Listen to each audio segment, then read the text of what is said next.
বলছে কবরস্থানে নিয়ে যে নাকি শপথ করা হচ্ছে, কোরআন দিয়ে শপথ করা হচ্ছে। বল কোরআনে হাত দিয়ে বল টিএমসি কে ভোট দিবি। কবরস্থানে নিয়ে যে বলছে বল টিএমসি কে ভোট দিবি।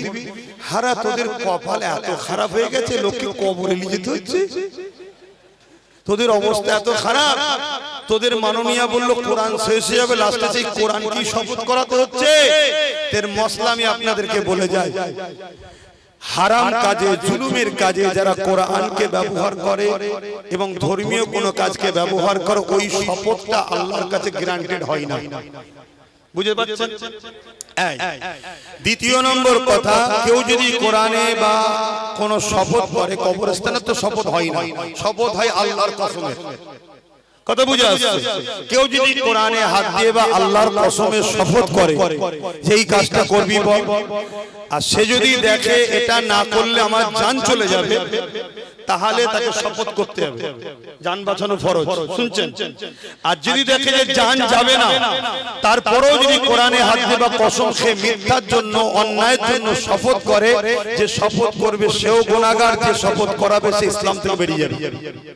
মশলা তিন নম্বর মশলা, কেউ যদি বলে না শপথ করলে জান চলে যাবে, এই ক্ষেত্রে কি করব?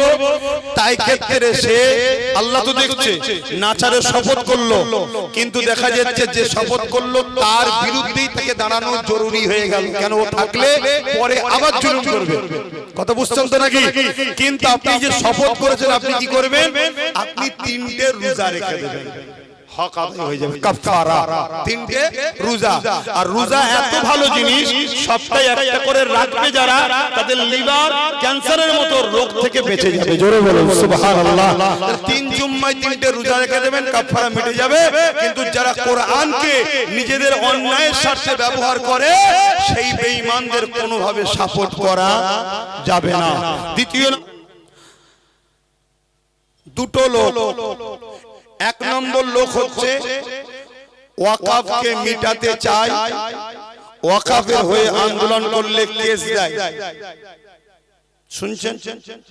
দ্বিতীয় নম্বর লোক ওয়াকাফকে বাঁচাবার জন্য জেল খেটেছে, ওয়াকাফকে বাঁচাবার জন্য আন্দোলন করেছে, ওয়াকাফের জন্য সুপ্রিম কোর্টে গিয়ে কেস করেছে, ওয়াকাফকে বাঁচাতে গিয়ে জেল খেটেছে। আপনি ইমানদার হিসেবে আমি আপনাকে জিজ্ঞেস করছি, কেন আমি ধর্মগুরু আমার ভালোবাসার বাপ ভাইদের জিজ্ঞেস করছি, আপনি এক নম্বর লোকের সাথে যে ওয়াকাফের দুশমন তার সাথ দেবেন, না যে ওয়াকাফকে বাঁচাতে চাইছে তার সাথ দেবেন? এক নম্বর না 2 নম্বর, কোনটা? আগুল দেখান, আগুল দেখান, আগুল দেখান। ইনশাআল্লাহ ভাঙরে এটাই হবে। এটা কি? এটা জিতার সিম্বল। দুটোই হবে, এটাই হবে। হাত নামান। তাহলে তার নাম কি? যে ওয়াকাফের জন্য জেল খেলেছে, যে ওয়াকাফের জন্য সুপ্রিম কোর্টে কেস করেছে, তার নাম হলো নওশাদ সিদ্দিকী। তা আমি হুজুর, আমি তো কেস করতে পারিনি, আমি লড়তে পারিনি, আমি জেল খাটতে পারলাম না। কমসে কম সে যখন ওয়াকাফের জন্য জেল খেলেছে, সুপ্রিম কোর্টে গেছে, লড়ছে, আমার দায়িত্ব তার পক্ষে থাকা না না থাকা। জোরে বলো। তাহলে আমি আমার ভাই নওশাদের সাথে আছি। আপনাদের আপত্তি আছে? যার যার আপত্তি নাই হাত তুলে দেখান। আচ্ছা, আমার সাথে কে কে আছেন হাত তুলুন। হ্যাঁ, জলদি। ঠিক বলছেন তো? ঠিক বলছে, ঠিক বলছে, ঠিক বলছে। হ্যাঁ, ওই দেখে এখন হাত তুলেছে ও। এই যে একটা তৈরি হচ্ছে, আগামী 2-10 বছরের মধ্যে কয়েক লক্ষ হবে। শুনছেন তো? এতে সবার মাথায় বাজ পড়ে গেছে। তা আমার সাথে আছে, ঠিক বলছে। তাহলে আমি যদি আমার ভাইয়ের সাথে থাকি, আপনারা আমার ভাইয়ের সাথে আছেন না? নাই? হাত লম্বা করে বলুন।